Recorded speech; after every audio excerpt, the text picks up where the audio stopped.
बच्चों, उम्मीद है आप बहुत अच्छे होंगे और अपनी पढ़ाई को जबरदस्त तरीके से आगे बढ़ा रहे होंगे। आज ये जो डिस्कशन करने वाले हैं वो वेव ऑप्टिक्स का करेंगे बेटा। और वेव ऑप्टिक्स के पिछले 10 साल के जो सवाल हैं पीवाईक्यूज, वो हम करने वाले हैं। पिछले 10 साल के पीवाईक्यूज का मतलब जितनी तरह के क्वेश्चंस आए हैं लगभग सब मैं कवर करूंगा। क्योंकि आप देखें तो सीबीएसई बोर्ड क्या करता है कि एक ही साल में 10 से 15 सेट बनाए रहता है।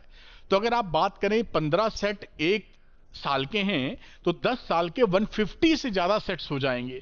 150 सेट्स को कोई भी टीचर सॉल्व नहीं कर सकता एक झटके में, और ना ही कोई किताब उसको पब्लिश करती है सारे सेट्स को। तो यहां पर मैंने क्या किया है कि जो डिफरेंट मेथड्स के इन्वॉल्व थे 10 सालों में क्वेश्चंस, वो पिकअप कर लिए हैं, जैसे आपको पूरी कहानी पूरे अलग अलग मेथड्स की क्लैरिटी हो जाए। चलिए बात को शुरू कर लेते हैं। और अगर हां आपको ये लगे कि अरविंद सर की ये मेहनत आपके लिए फ्रूटफुल है या आपको फायदा पहुंचा रही है, हेल्पफुल है, तो अरविंद एकेडमी चैनल को सब्सक्राइब करना मत भूलिएगा और अपने एक दोस्त को जरूर ये वीडियो फॉरवर्ड कीजिएगा। चलिए शुरू करते हैं। ये है वेव ऑप्टिक्स, लास्ट 10 इयर्स का पीवाईक्यूज है बेटा, और इसमें 2024 के भी क्वेश्चन इंक्लूडेड हैं क्योंकि ये लेटेस्ट है 2025 के वीडियो के लिए। कई बार बोर्ड्स के लिए कई बच्चे कहते क्या है कि सर जो आप पढ़ा रहे हैं इसका में अगर पीडीएफ मिल जाए तो अच्छा है। तो बिल्कुल आराम से मिल जाएगा। आप अरविंद एकेडमी ऐप को डाउनलोड कर लीजिए, इसके स्टोर सेक्शन में जाइए, यहां पर एक कोर्स मैंने बनाया है, देखिए क्लास 12 फिजिक्स फ्री पीडीएफ। इसका मैंने प्राइस लाखों में कर दिया है, जैसे आप गलती से ले ना लें, कोई बच्चा गलती से ना ले ले। ये ओपन कोर्स है, इसके अंदर जाएंगे तो जो भी पीडीएफ को क्लिक करेंगे वो डाउनलोड हो जाएगी। आप अपने पढ़ाई के लिए उसका इस्तेमाल करें। बस आपको अरविंद एकेडमी ऐप डाउनलोड करना है, स्टोर सेक्शन में जाकर इस पीडीएफ को ले लेना है, सिंपल एज दैट। और आप अपडेशन में रहें इसलिए आपके लिए अरविंद एकेडमी टेलीग्राम चैनल है। अपडेट्स के लिए इसका भी लिंक डिस्क्रिप्शन में मिल जाएगा, यहां पे आप कनेक्ट हो जाइए मेरे साथ और सारे गाइडेंस मैं आपको देता रहूंगा, जैसे आप सही डायरेक्शन में आगे पढ़ाई कर सकें। कुछ बच्चों के साथ रहता है कि स्कूलों में जो टीचर्स मिलते हैं उनको उससे वो समझ नहीं पाते। मे बी टीचर साहब जो पढ़ा रहे हैं वो कॉम्प्लेक्स तरीके से पढ़ा रहे हैं, या न्यूमेरिकल नहीं करा रहे, या डेरिवेशन ऐसे करा रहे हैं जो पल्ले ही नहीं पड़ रहा है। तो इन सब दशाओं में अगर आपको स्कूल की पढ़ाई समझ में नहीं आ रही है तो आप निश्चिंत होकर मेरे साथ द्रोणा 2.0 ले सकते हैं और मेरे साथ लाइव क्लासेस में जुड़ सकते हैं। मैं आपको हर टॉपिक को बहुत ही आसान तरीके से समझा दूंगा, सरल भाषा में। न्यूमेरिकल भी निकलने लगेंगे, सारे डेरिवेशन भी समझ में आ जाएंगे। और यही नहीं बेटा, एनसीईआरटी एक्सरसाइज का हर सवाल का वीडियो सॉल्यूशन आपको मिलेगा जो मैंने स्वयं रिकॉर्ड किया है सरल भाषा में। एनसीईआरटी एग्जाम्पल्स के भी सारे वीडियो आपको मिलेंगे, वो भी मैंने खुद रिकॉर्ड किया है सरल भाषा में। आपको चैप्टर वाइज असाइनमेंट मिलेगा जो करीबन 25 क्वेश्चन का होता है, फुली सॉल्व्ड, जिससे आप मजबूती से प्रदर्शन कर सके।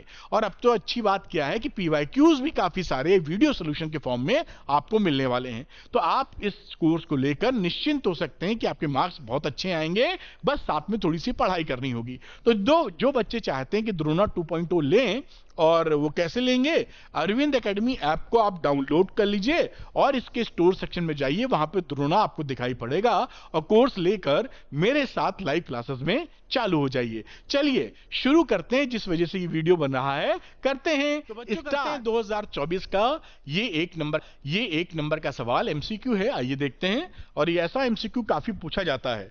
तो यहां बोला गया, in a Young's double slit experiment in air the fringe width is found to be 0.44 millimetre. Air के अंदर 0.44 मिलीमीटर था।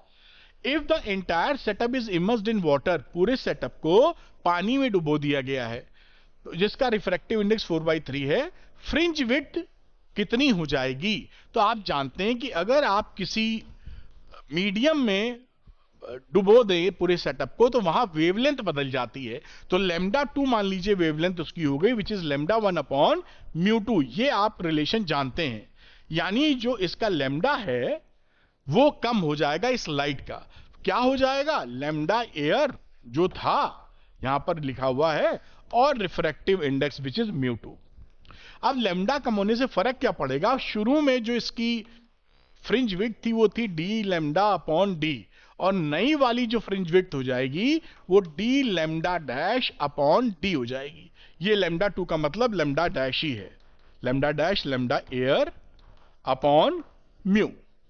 अब वैल्यू रख दीजिए यहां पर, तो ये देखिए b' कितनी हो गई, d λ' की जगह λ air upon mu into D, इसकी जगह मैंने लेमडा डैश पुट कर दिया। रेशियो ले लो इसका, तो बी डैश की वैल्यू क्या हो गई, B dash beta dash upon beta, ऊपर हो गया D lambda air upon mu D whole upon D lambda upon D. आप देख रहे हैं डी डी कट गया और ये डी डी भी कट गया, और यहां पे वैल्यू आ गई लेमडा एयर अपॉन लेमडा, और ये रहा साथ में म्यू। तो लेमडा एयर अपॉन लेमडा वाली वैल्यू आ रही जो बीटा के साथ आ जाएगी, यहां पर आपको दिखाई पड़ रही है। तो यहां पर मैं वैल्यू रख देता हूं, रेशियो पूछा है, क्या पूछा है, अच्छा फ्रिंज विड्थ दे रखी थी। तो यहां पर देखिए लेमडा डैश, ये जो वैल्यू आई थी lambda dash lambda air upon mu थी, तो ये लेमडा कटनी, ये लेमडा एयर ही है बेटा, ये जो है तो ये कट जाएगा, ये बेसिकली लेमडा एयर हो जाएगा। तो ये lambda air into mu, lambda air lambda air cut गया तो 1 अपॉन म्यू, यानी जो बीटा डैश है वो बीटा अपॉन म्यू आ गई। बीटा है 0.44 मिलीमीटर और म्यू है 4/3, तो 3 से मल्टीप्लाई कर दीजिए, 0.44 इंटू 3 अपॉन 4, तो 0.11 आ जाएगा, 0.33 आंसर आ गया, 0.33 मिलीमीटर। और आग मैंने तो बेसिकली कैसे निकला पूरा आपको बता दिया है। आगे के लिए आप ये याद कर लीजिए कि जो बीटा डैश होता है वो बीटा अपॉन म्यू होता है, क्योंकि हर बार कहां तक निकालेंगे, मैं तो आपको पहली बार पढ़ा रहा हूं, इसलिए मैंने ये कैसे आता है ये पूरी चर्चा कर दी। आपको इस पूरी चर्चा को करने की आवश्यकता नहीं है, बार बार इस वाले फॉर्मूले को याद रखिए और खटाक से आंसर ले लीजिए कि एयर में अगर बीटा है तो किसी मीडियम में बीटा अपॉन म्यू इसकी जो फ्रिंज विड्थ है वो हो जाने वाली है। तो उम्मीद है इसको याद कर लीजिए, दैट इज इंपॉर्टेंट, और कैसे ये निकला है वो मैंने यहां पर आपको समझा दिया। तो इसका जो आंसर हुआ वो ABCD में सी आंसर हो गया बेटा। तो यहां पर सी इज दी फाइनल आंसर, इसको आप अच्छे से नोट कर लीजिए, ये सवाल काफी पूछा जाता है आपसे, नोट कर लीजिए इसे। तो बच्चों करते हैं 2024 का असर्शन रीजनिंग का सवाल जो कि 1 नंबर का है। आइए देखते हैं इसको। तो इसमें बोला है कि असर्शन में in a Young double slit experiment interference pattern is not observed when two coherent sources are infinitely close to each other. अगर दो सोर्सेज काफी क्लोज हो जाएंगे तो ये आपको दिखाई नहीं पड़ेगा। ये बात बिल्कुल सही है, असर्शन आपका ट्रू है। क्यों? क्योंकि जो फ्रिंज विड्थ होती है वो होती है beta is equal to D lambda upon D, यानी जो फ्रिंज विड्थ है वो 1 अपॉन डी के इनवर्सली प्रोपोर्शनल है। अगर डी को इनफाइनाइटली क्लोज कर दोगे यानी इनफाइनाइटली स्मॉल कर दोगे तो फ्रिंज विड्थ आप देख रहे हैं कि क्या हो जाएगी, यहां पर दिखाई नहीं पड़ेगी, ये बीटा बहुत चौड़ी हो जाएगी। सॉरी, डी को क्या कर रहे हो, स्मॉल, इनफाइनाइटली क्लोज, जीरो कर दोगे तो इनफाइनाइट, तो फ्रिंज विड्थ कहां दिखाई पड़ेगी, इतनी चौड़ी हो जाएगी, एक जैसा ही दिखाई पड़ेगा। तो बीटा आपको यहां पर ये ट्रू है, फ्रिंज विड्थ नजर नहीं आएगी, नॉट ऑब्जर्व्ड। रीजन क्या है, the fringe width is proportional to the separation between the two sources. ये जो फ्रिंज विड्थ है ये गलत है, ये इनवर्सली प्रोपोर्शनल होता है, ये रीजन हो गया फॉल्स। ये beta inversely proportional to the separation between slit है। आप जानते हैं जो स्लिट का बीच का डिफरेंस होता है, गैप, इसे आप डी बोला करते हैं, तो इसके इनवर्सली प्रोपोर्शनल है। यहां पर प्रोपोर्शनल वर्ड यूज किया है, ये रॉन्ग हो गया, दिस इज फॉल्स। तो इसके हिसाब से आपका आंसर बन जाएगा C, assertion A is true but ये एंड रीजन इज फॉल्स। तो उम्मीद है ये समझ पाए होंगे, अच्छे से इसको नोट कर लीजिए। तो बच्चों करते हैं ये 2 नंबर का सवाल 2024 का, और एक दूसरे सेट में भी यही सवाल एक पार्ट में आया था, तो यहां पर समझ लेंगे तो वहां पर आप इससे रेफरेंस लेके बातों को कर पाएंगे, है ना। 2024 के दूसरे सेट में भी ये सवाल था, 5 नंबर में था, एक पार्ट और था जो हम लोग आगे करेंगे।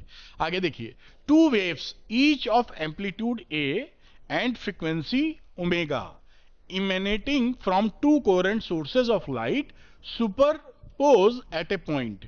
If the phase difference between the 2 waves is phi, obtain an expression for the resultant intensity at that point. हमें I निकालना है। ये मामला कुल मिला के एक रफ आइडिया आपको दे दूं, वैसे इसमें फिगर बनाने की जरूरत नहीं, लेकिन आपको समझ में आ जाए इसलिए। यहां पर मान लीजिए S1 S2 सोर्सेज हैं और ये कहीं इंटरफेयर कर रहे हैं ऐसे। तो यहां पर हमको निकालनी है इंटेंसिटी। ये मामला है जैसा आप समझते हैं, इसके बीच का डिस्टेंस विस्टेंस वही डीवी जो रहता है, ये इंटरफेरेंस पैटर्न का सेटअप है बेसिकली। खैर मैथमेटिकली जो हमको करना है, यहां पर एक इक्वेशन लेनी है y1 जो कि हो जाएगी कितनी, a cos ओमेगा t। दूसरी इक्वेशन हो गई y2 जो सब कुछ सेम है लेकिन फाई एंगल डिफरेंट है, a cos omega t plus phi. ये बात आप समझे। इसका सुपरपोजिशन कराना है, तो सुपरपोजिशन के लिए हम जानते हैं कि y1 प्लस y2 कर देना चाहिए, या कर देते हैं हम लोग। तो ये हो गया a cos omega t plus a cos omega t plus phi. अब यहां पर a कॉमन ले लीजिएगा, ले लेते हैं, चलो डायरेक्ट करने से कोई लाभ नहीं, शायद कई बच्चे समझ ना पाए। और ये रहा cos omega T plus phi. अब यहां पर देखिए cos c प्लस cos d वाला फॉर्मूला लगाऊंगा, मैं लिख देता हूं, कई बच्चे भूल गए होंगे, ऐसा अक्सर होता रहता है। cos c प्लस cos d, ये ट्रिग्नोमेट्री का फॉर्मूला आपने 11th क्लास में पढ़ा होगा, या बेसिक मैथमेटिक्स में भी आपने पढ़ा होगा। 2 cos c plus d by 2 into cos c minus D upon 2। ये 2 है, ये उम्मीद कर रहा हूं दिख रहा होगा आपको, पीले पे पीला चढ़ गया है। आगे चल लेते हैं, चलिए यहां पे लगा लेते हैं फॉर्मूला। तो आपने लिखा यहां पर 2 cos a plus B by 2, तो a प्लस बी बाई 2, मेरे ख्याल से कोई भी दिक्कत नहीं है, into cos a minus omega T, इसमें से minus minus omega T minus phi upon 2। ये वैल्यू हो गई, ये पूरा ब्रैकेट में डाल लीजिए। आगे चलते हैं, ये हो गया 2a cos ये 2 ओमेगा टी हो जाएगा, 2 से 2 काट दोगे यहां पर, तो ओमेगा टी प्लस 5/2 बचेगा। और यहां पर बचेगा cos, ये ओमेगा से ओमेगा कट गया, और cos minus theta cos theta के ही बराबर होता है, तो यहां पर आ जाएगी वैल्यू cos 5/2। उम्मीद है आपको याद होगा, cos माइनस थीटा की वैल्यू cos थीटा के बराबर होती है, इसलिए ये जो माइनस है इससे कुछ इसका बिगड़ा नहीं। अब इस कहानी में ये टाइम वेरिंग एक्सप्रेशन है, ये कांस्टेंट है, तो ये जो यहां पर हो जाता है, लेट 2a cos 5/2, इसकी वैल्यू हम a ले लेते हैं, और इसी का ये जो सुपरपोजिशन के बाद ये इक्वेशन बन जाती है a, और ये बनी cos ओमेगा t प्लस 5/2। और ये आपका क्या बन रहा है, सुपरपोजिशन के बाद का डिस्प्लेसमेंट या वेरिएंस डिस्प्लेसमेंट, जहां पर a इसका एम्पलीट्यूड है, where a is the amplitude. मैं इसको लिखता भी हूं और आगे इस पे काम भी करेंगे। Where a is the amplitude of resultant wave, resultant wave. अब a की वैल्यू यहां पर ये थी ही आपकी, a बराबर 2a cos 5/2। आप जानते हैं कि वेव थ्योरी में क्या होता है, intensity in wave theory a square के प्रोपोर्शनल होती है ना, एम्पलीट्यूड के स्क्वायर के इन वेव थ्योरी। तो हम यहां क्या करेंगे, a स्क्वायर कर देंगे, क्योंकि ये इस्तेमाल करना है। तो a स्क्वायर करोगे तो इसका भी स्क्वायर कर दीजिए, कोई समस्या नहीं। तो 4a स्क्वायर cos स्क्वायर 5/2 हो गया। तो ये कहानी, ये i is proportional to a square, तो इसको आप लिख सकते हो क्या, i is equal to k square, proportionality constant के साथ, which is k into 4a square cos square 5/2। और शुरू में जो एम्पलीट्यूड था उसको आई नॉट कह दो a वाले को, तो यहां पर आई नॉट को आप कह सकते हो k a स्क्वायर, पहले वाला जो एम्पलीट्यूड था। अब ये k a स्क्वायर की वैल्यू यहां पर जो है, आप पुट k की वैल्यू यहां से डिवाइड कर दीजिए दोनों को, बड़ी सिंपल तरीके से, कोई दिक्कत नहीं है। तो यहां पर अगर आप, या k a स्क्वायर की वैल्यू रख दीजिए, तो यहां पर इस वैल्यू को मैं यहां पुट कर देता हूं। तो ये i कितना बन गया, अब हमारा i हो गया 4 i नॉट cos स्क्वायर 5/2। ये एक्सप्रेशन आपको प्रूफ करना था, दैट इज आंसर। और ये आप जरूर तैयार कीजिएगा, आजकल ऐसे सवाल काफी आते हैं कि जो फाइनल इंटेंसिटी आपकी आई 4I0 पहले वाली इंटेंसिटी है जो एक से बन रही थी, एक वेव से बन रही थी, और ये हो गई cos स्क्वायर 5/2। तो ये रिजल्ट, ये एक्सप्रेशन आ गया, और ये आपको पूरा अच्छे से नोट कर लेना है। जैसा मैंने बताया कि एक और सेट में ये क्वेश्चन था 5 नंबर में, 2 पार्ट में, एक ये अलग था, एक दूसरा वो भी उस समय, इसी को मैं बोलूंगा कि इसे आप ध्यान कर लीजिए। तो इसको आप नोट कर लीजिए, पॉज करिए और नोट कीजिए जो कहा गया है बढ़िया तरीके से। मेरे ख्याल से नोट कर पाए होंगे आप।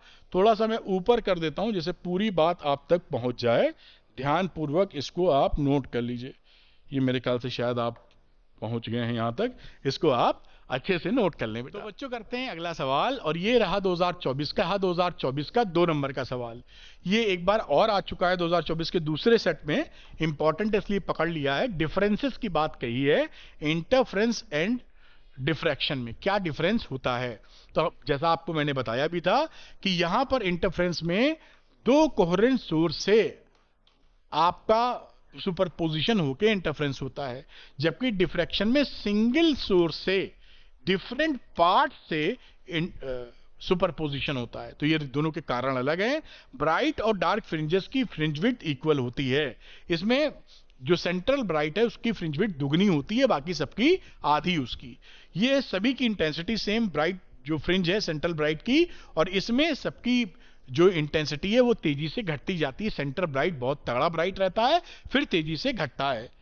डार्क फ्रिंजेस परफेक्टली डार्क होती हैं, डार्क फ्रिंजेस परफेक्टली डार्क नहीं होती हैं। तो इसको आप बढ़िया से नोट कर लीजिए, आता रहता है क्वेश्चन, नोट करें। बच्चों करते हैं 2024 का 5 नंबर का सवाल। 5 नंबर का सवाल, तो पहले तो इन्होंने जो बोला है, पहला पार्ट देखते हैं उसमें, ठीक है।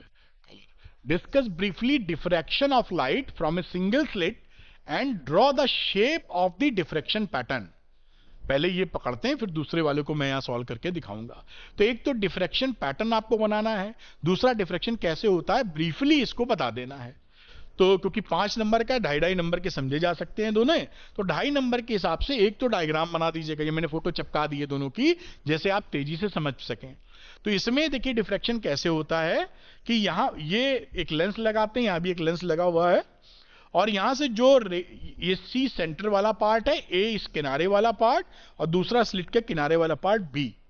इसके सेंटर एक्सिस पर देखिए ओ पर ए और बी से दोनों जो रे पहुंचती हैं वो सेम फेज में पहुंचती हैं, कोई पाथ डिफरेंस नहीं होता। इसलिए यहां पर ओ पर तो बन जाता है आपका मैक्सिमा, ठीक है, ओ पर, क्योंकि दोनों के बीच में सुपरपोजिशन होना है, मैक्सिमा बन जाता है। अब इसके बाद जो कहानी शुरू होती है उसमें क्या होता है कि जो इंटरफ्रेंस में हो रहा है उसका उल्टा होता है। क्या उल्टा होता है? मान लीजिए पी पर आपको पाथ डिफरेंस देखना है, तो सपोज करिए कि ए और बी के बीच, ए बी के बीच में हमारा पाथ डिफरेंस लेमडा है, सपोज करें। तो ये सी जो है इसके मिड पॉइंट के बीच में है, तो इससे क्या हो जाएगा, ए और सी के बीच में पाथ डिफरेंस आ जाएगा λ/2, आधा, क्योंकि भाई ये इसके बीचों बीच है ना।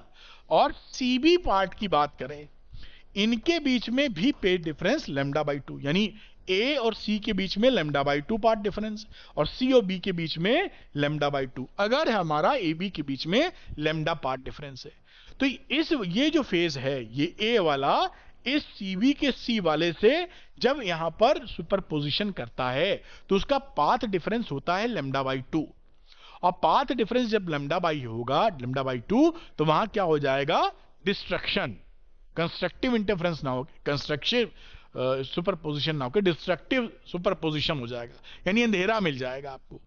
ठीक इसी तरह इसके बाजू वाला जस्ट नीचे वाला पॉइंट लोगे तो सी के नीचे वाले पॉइंट से भी जोड़ी बना लेगा, और λ/2 उसमें भी पार्ट डिफरेंस रहेगा, वो भी एक दूसरे को किल कर देंगे। इसी तरीके से आप देखेंगे कि जितने ए और सी के बीच में पॉइंट हैं वो सारे सी बी के बीच में काउंटर पार्ट आपको मिल जाएगा, सब मिलके किल कर देंगे, पी पे आ जाएगी डार्कनेस। तो बेसिकली हो क्या रहा है, इंटरफ्रेंस में जहां पर आपको कंस्ट्रक्टिव इंटरफ्रेंस मिल रहा था यहां पर डिस्ट्रक्टिव इंटरफ्रेंस आपको मिलना शुरू हो जाएगा। इस तरीके से डिफ्रैक्शन पैटर्न यहां बनता है। तो ये एक ब्रीफ एक्सप्लेनेशन है, बाकी डिटेल आप पढ़ सकते हैं। इस डायग्राम को बना दीजिएगा। ये एनसीईआरटी का फिगर है जो डिफ्रैक्शन को बना दिखाता है। सिंगल स्लिट पे इनकमिंग वेव आ रही है और यहां पर देखिए जो सेंट्रल ब्राइट है वो काफी चौड़ी बन जाती है, चौड़ी स्क्रीन पे दिख रही है, और बाकी इसके बाद जो चौड़ाई है डिफ्रैक्शन की ब्राइट फ्रिंजेस हैं ये एकदम से घटने लगती हैं, इसकी इंटेंसिटी भी घटने लगती है। तो इस फिगर को भी आपको बनाने को बोला था कि आप इसको भी बना के दिखा दें कि किस तरह से दिख रहा है। ये देखिए यहां पर कि draw the shape of the diffraction pattern. तो ये शेप आपका डिफ्रैक्शन पैटर्न का है। ये इंटेंसिटी की फिगर बन गई। ये जो फिगर दिख रही है ये इंटेंसिटी है। सबसे ज्यादा इंटेंसिटी सेंटर की बहुत कम हो जाती है, बाजू वाले की उससे कम तो बहुत ही कम। इसको फिगर को आप अच्छे से बना लीजिए, ठीक है। अब इसका एक सेकंड पार्ट भी है जो कि बोल क्या रहा है कि an object is placed between the pole and the focus of a concave mirror. ये हमने कॉनकेव मिरर ले लिया, इसके फोकस के पहले कोई हमने एक ऑब्जेक्ट ए बी रख दिया है। पोल, ये पोल है और ये फोकस है। अब using mirror formula proof mathematically, figure की बात नहीं कर रहा, मैथमेटिकली प्रूफ करो कि that it produces A virtual and enlarge image. यानी ये इमेज वर्चुअल है और इनलार्ज भी है। आइए प्रूफ करते हैं। यहां पर देखिए इस वाली डिस्टेंस को तो आप u बोलते हैं बेधड़क, कोई समस्या नहीं, और फोकल लेंथ f हो ही गई। तो यहां जो फॉर्मूला होता है मिरर फॉर्मूला वो होता है 1/v plus 1/u is equal to 1/f। With sign value put कर दीजिए। 1/v, u की वैल्यू माइनस आ जाएगी यहां, तो -1/u, और इसका भी फोकल लेंथ माइनस है तो -1/f। और मैग्नीट्यूड वाइज बात करें तो u हमारा f से छोटा है, f यहां तक के, u यहां तक के, ठीक। अब यहां पर इसको हम थोड़ा सा आगे बढ़ाते हैं, मैथमेटिकली अगर जिक्र कर रहे हैं तो 1/v 1/u माइनस 1/f, इसको हम इधर ले गए, एलसीएम एलसीएम ले लो। ये नीचे रहा uf और ऊपर हो गया f माइनस u। v निकालोगे तो पलट जाएगा, uf upon f minus u।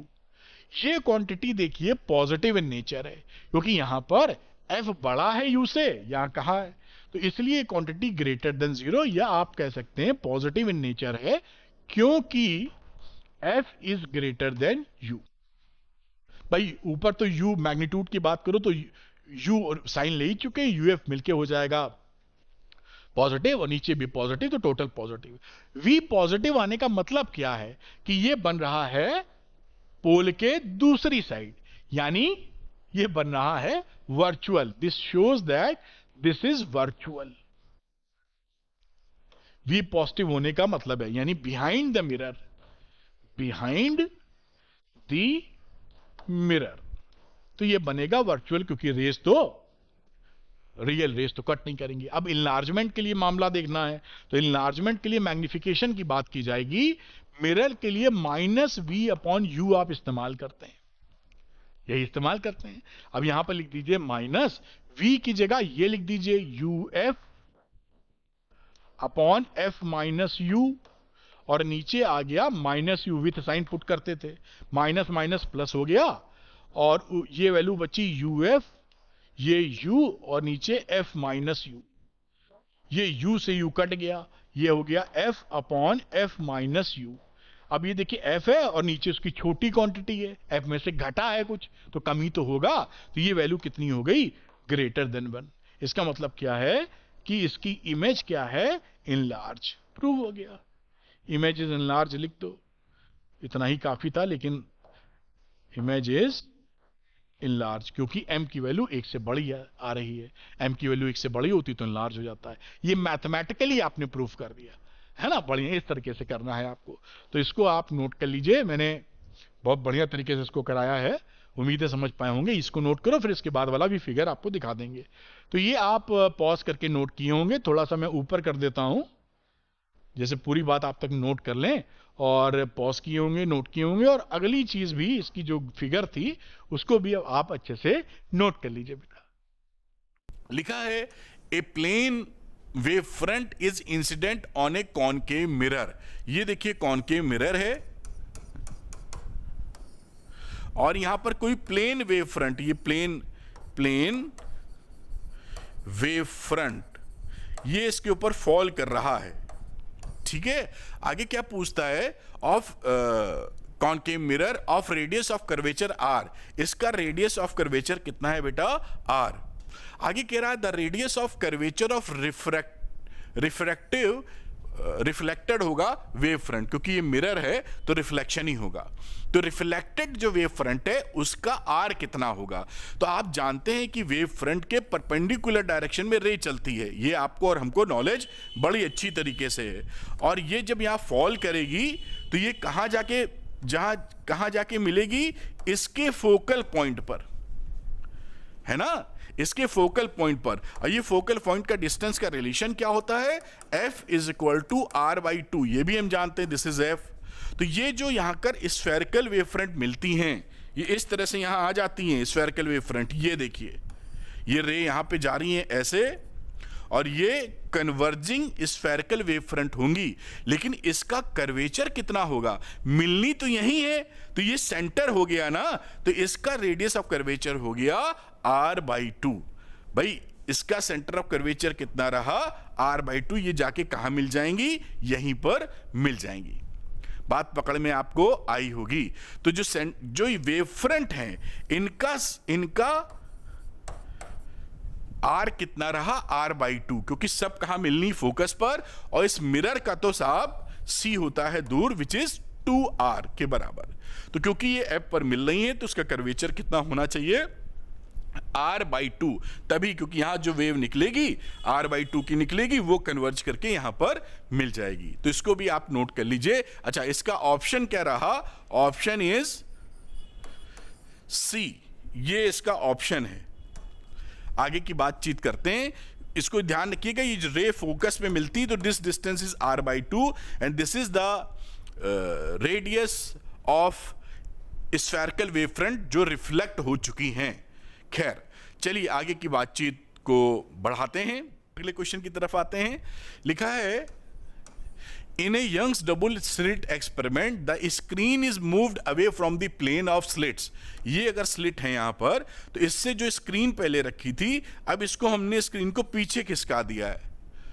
ठीक, यहां कहीं स्क्रीन ले आए। अब ये S1 S2 सोर्स था, ये स्क्रीन थी, मान लो ये डिस्टेंस पहले d रही होगी, अब ये बढ़ा के कुछ और कर दी, पीछे खिसका दिए। What will be its effect on the following, angular separation पे क्या पड़ेगा of the fringes and fringe width पे क्या पड़ेगा। तो इफेक्ट इसका, तो एंगुलर सेपरेशन का वैल्यू क्या होता है, देखिए जो एंगुलर सेपरेशन होता है इसके अंदर, उसका फॉर्मूला होता है, आपने याद किया होगा, lambda by D, small D. Small D क्या है, इन सोर्स के बीच का डिस्टेंस। तो इसके अंदर कैपिटल डी का फैक्टर ही नहीं है। भाई कैपिटल डी का फैक्टर नहीं है तो डी बढ़ाओ या कम करो, इस पे क्या फर्क पड़ेगा, तो इस पे कुछ फर्क नहीं पड़ेगा, एंगुलर सेपरेशन पर रिमेन्स सेम। अब दूसरी बात देखते हैं, दूसरी बात में बोल रहे हैं फ्रिंज विड्थ। तो फ्रिंज विड्थ के लिए क्या हाल चाल है, फ्रिंज विड्थ, फ्रिंज विड्थ का फॉर्मूला जो बीटा लिखते हो वो लिखते हो D lambda by D.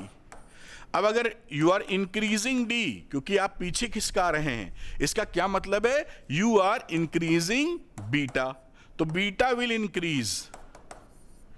Beta का मतलब क्या है, फ्रिंज विड्थ। तो फ्रिंज विड्थ इंक्रीज करेगी और एंगुलर जो विड्थ है, एंगुलर सेपरेशन सॉरी, वो जो चीज है वो फिक्स रहेगी, वो ना चेंज होने वाली। तो यहां पर ABCD 4 ऑप्शन है, बोथ 1 and 2 रिमेन कांस्टेंट, गलत है। दूसरा है रिमेन्स कांस्टेंट बट डिक्रीजेस, गलत। 1 रिमेन्स कांस्टेंट बट 2 डिक्रीजेस, गलत है। Remains constant but second increases, ये ऑप्शन सही है। आंसर नंबर C, कि भाई पहला वाला कांस्टेंट है और दूसरा वाला बढ़ रहा है। आपके यहां एक ही सही आता है, तो एक अगर MCQ में सही हो जाए तो बाकी देखने की जरूरत नहीं है। खैर मैं हट जाता हूं और अगला सवाल करेंगे, पॉज करें, इसको नोट कर लें। ये क्वेश्चन देखिए, लिखा है in an interference experiment third bright fringe is obtained at a point on the screen with a light of 7 nanometre. ये कोई इंटरफेरेंस पैटर्न है, कोई आपने लिया होगा कहीं पर, आपको थर्ड ब्राइट फ्रिंज आपको मिल गई। What should be the wavelength of the light source in order to obtain the fifth bright fringe at the same place? यहीं पर हम दूसरा सोर्स यूज करेंगे लैम्डा डैश, और यहां पर अब हमको नई सिचुएशन में पांचवी ब्राइट चाहिए। तो दोनों का डिस्टेंस तो यहां से सेम ही है, तो करते क्या है कि ब्राइट के फ्रिंज के लिए y3 की वैल्यू कितनी हो जाएगी, y5 के बराबर। ये y3 y5 क्या है, इस डिस्टेंस को yn कह रहे हैं।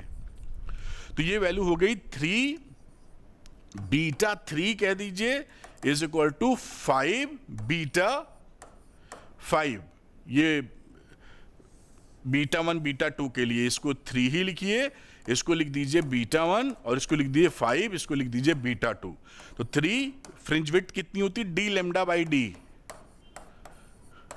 इसकी पांचवी डी वही है, लैम्डा बदल गया अपॉन डी, तो D D D D cancel. 3 lambda कितना था, 700 नैनोमीटर था पहले, अब कितना कर देना है 5 लैम्डा डैश। तो लैम्डा डैश की वैल्यू कितनी हो जाएगी, 3 इंटू 700 अपॉन 5, 2100 अपॉन 5, तो 2100 अपॉन 5 कर दीजिए, दिस विल 420 नैनोमीटर। ये आपका आंसर आ गया। इस तरीके से आप इसको कर सकते हैं, इसको नोट करें। अगला क्वेश्चन मैं करता हूं, नेक्स्ट क्वेश्चन को देखते हैं। यहां पर लिखा हुआ है a narrow slit is illuminated by a parallel beam of monochromatic light of wavelength lambda equal to 6000 angstrom and the angular width of the central maxima in the resulting diffraction pattern is measured। Central का diffraction pattern में आपको मालूम है कि जो central fringe होती है वो दुगनी चौड़ी होती है सेकेंडरी मैक्सिमा से, ये आपको अंदाजा है। when the slit is next illuminated by the light of wavelength lambda the angular width decreases by 30%। अब आपने क्या किया, लैम्डा को दिया बदल, है भाई, ये कहानी है, ये सिंगल स्लिट वाली कहानी चल रही है। कोई एक लैम्डा लगाया और इसकी फ्रिंज की विड्थ निकाल ली ब्राइट वाले की, ये सिंगल स्लिट है। और इसके बाद क्या किया, दूसरा लैम्डा लगाया, तो हमने देखा इसकी जो फ्रिंज विड्थ है सेंट्रल वाले की वो 30% से घट गई। अब क्या कह रहे हैं, calculate the value of the wavelength. हमको लैम्डा निकालना है कि नया वाला लैम्डा क्या है। तो जो एंगुलर विड्थ होती है, एंगुलर विड्थ सेंट्रल मैक्सिमा की, सेंट्रल मैक्सिमा की वो वैल्यू कितनी दी होती है बेटा, 2 लैम्डा बाई डी। ठीक, अब अगली बात देखिए, लैम्डा के लिए ये वैल्यू थी, ये कितने के लिए थी, लैम्डा बराबर 6000, कितना लिखा है 6000 एंगस्ट्रॉम के लिए ये वैल्यू थी। अब लैम्डा डैश के लिए क्या हो जाएगा, देखिए क्या है, new angular width with lambda dash 30% पहले से कम, तो 30% कम करेंगे तो क्या हो जाएगा, पहले का 70%, भाई किसी में 30% लेस करेंगे तो 70% बचेगा, तो इसका 70% बचा। 70% का मतलब होता है 70/100 या 0.7 लिख सकते हैं। ये बायो के भी बच्चे देख रहे होंगे, इसलिए मैंने ऐसा लिखा है 0.72 लैम्डा अपॉन डी, ये वैल्यू आ गई। अब इसको आप कंपेयर कर दीजिए, लैम्डा डैश ये फ्रिंज विड्थ थी, सॉरी एंगुलर विड्थ थी, तो यहां पर मुझे लिखना चाहिए ये है एंगुलर, ये तो लिखा ही था उन पे, ये मत समझ जाना कि लैम्डा डैश, सही में लैम्डा डैश यहां लिखता हूं तब इक्वल का साइन लगाता हूं, ठीक है। अब यहां पर इक्वेट कर देते हैं, ये जो एंगुलर विड्थ थी ये कितनी थी, 2 लैम्डा डैश अपॉन डी के बराबर। तो 2 lambda dash upon d is equal to 0.7 2 lambda upon d, ये डी डी कट गया, 2 से 2 कट गया, लैम्डा डैश की वैल्यू हुई 0.7 इंटू लैम्डा विच इज 6000, और ये वैल्यू हो गई 4200 एंगस्ट्रॉम। ये आपका आंसर आ गया, इसको आप नोट कर लीजिए, फिर अगले सवाल की तरफ चलते हैं। तो ये आप मेरे ख्याल से इसको अच्छे से नोट कर पाए होंगे। मैं इसको बताता हूं। तो देखिए यहां पर क्या लिखा है, a plane wave front propagating in a medium of refractive index μ1 is incident on a plane surface making an angle of incidence I. It enters into a medium of refractive index μ2. Use Huygens construction of secondary wavelets to trace the refracted wavefront, hence verify Snell's law of refraction. ये मतलब क्या है मोटी भाषा में कि ये जो रिफ्रैक्शन हो रहा है उसका स्नेल्स लॉ को हम प्रूफ करेंगे वेव थ्योरी से। ये बहुत पूछा जाता है। और इसके बाद वाला सवाल है रिफ्लेक्शन प्रूफ करो with the help of wave theory. तो स्नेल्स लॉ क्या होता है? स्नेल्स लॉ होता है साइन आई अपॉन साइन आर, और इसकी वैल्यू लिख सकते हो v1 upon v2 which is equal to 1 μ2 constant के बराबर। ये कांस्टेंट होता है आपको पता ही है। ये क्या है? Snell's law. यही हमको प्रूफ करना है। तो चलिए पहले डायग्राम बना लेते हैं। चलिए पहले ग्रीन से ही खींचते हैं। ये मैंने एक रिफ्रैक्शन होना है तो ये एक इंटरफेस बना लिया है। इंटरफेस का मतलब मीडियम 1 मीडियम 2 को सेपरेट करने वाली लाइन। और ये रेयरर मीडियम ले लीजिए ऊपर, जैसा इन्होंने बोला है। इसमें वेलोसिटी v1, नीचे ले लेते हैं डेंसर मीडियम जहां पर वेलोसिटी आपकी v2 है। साथ में देखिए इसका रिफ्रैक्टिव इंडेक्स μ2, इसका रिफ्रैक्टिव इंडेक्स μ1।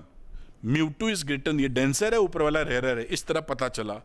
अब यहां पर हम एक प्लेन वेव फ्रंट को फॉल करा दीजिए। ये देखिए इस तरह से एक wave front, plane wave front है, इंसिडेंट प्लेन वेव फ्रंट हो गई। इसे चाहें तो आप लिख दें इंसिडेंट प्लेन वेव फ्रंट। यहां पे ये भी लिखा है कि ट्रेस करिए रिफ्रैक्टेड वेव फ्रंट। अब आप जानते हैं कि इससे परपेंडिकुलर डायरेक्शन में रे होती है। ये देखिए रे बना दिया हमने इसकी परपेंडिकुलर डायरेक्शन में, ये तो हमको पता ही है। और यहां पर इसका एंगल ले लीजिए, इन्होंने बोला ये एंगल आपका आई है। अब यहां से भी कई सारी हजारों करोड़ों रे होंगी। एक रे मैं ऐसे बना रहा हूं जो इसके 90 डिग्री पर है, वो ऐसे हिट करेगी यहां पर।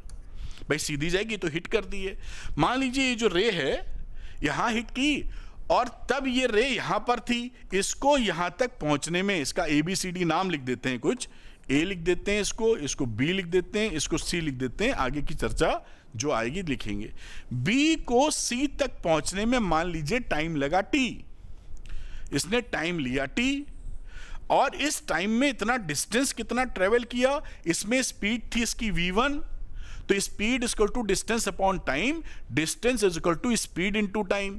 तो ये रहा भाई साहब v1 इंटू टी। ये क्या है? डिस्टेंस। बड़ी अच्छी बात। अब जब ये आगे बढ़ रहा होगा यहां से यहां, तो ये रुकेगा थोड़ी, ये घुस जाएगा ये रिफ्रैक्टिंग मीडियम में। ये मीडियम 1 है, ये मीडियम 1 है, ये मीडियम 2 है, आप जान ही रहे हैं। तो ये सेकंड मीडियम में इंटर कर जाएगा। लेकिन सेकंड मीडियम में इसकी वेलोसिटी पहले वाले से कम है क्योंकि डेंसर मीडियम है ये। तो क्या होगा, यहां पर उस टाइम t में ये कितना चलेगा आगे? ये चलेगा v2 इंटू टी, वही speed equal to distance upon time. तो v2 इंटू टी आगे चलेगा। तो हम यहां पर इसको सेंटर मानकर एक, क्योंकि 2D में बना रहे हैं, वैसे तो ये हेमीस्फीयर बनेगा लेकिन हम सर्किल खींच रहे हैं क्योंकि 2D में हेमीस्फीयर कैसे बनाएं। तो यहां पर आप एक इस तरीके से एक आपने आर्क खींच लिया जिसका रेडियस कितना है?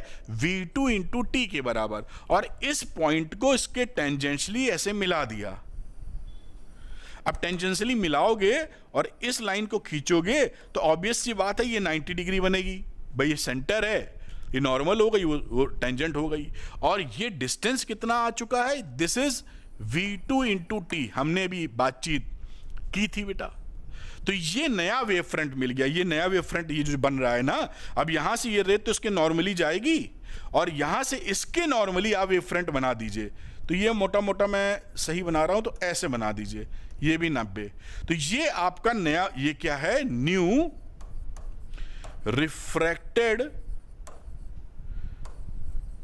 वेव फ्रंट,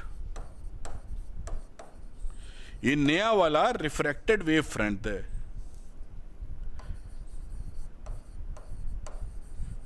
ये आपने ट्रेस कर दिया। तो पहला जो था कि आप ट्रेस कीजिए, वो मैंने ट्रेस कर दिया। अब स्नेल्स लॉ प्रूफ करना, तो यहां पर सोचिए ये एंगल अगर आर है, ये सपोज करिए एंगल आर है, तो इसमें ये एंगल 90 है, तो ये 90 माइनस आर हो जाएगा। तो ये एंगल कितना हो जाएगा, अगेन आर, क्योंकि ये 90 है। यहां पर ये एंगल आई है, ये पूरा है देखिए 90, तो ये एंगल कितना हो गया, यहां पर बात करें 90 माइनस आई। भाई ये पूरा 90 है ना रे और वेव फ्रंट के बीच में, तो ये आई है तो 90 माइनस आई।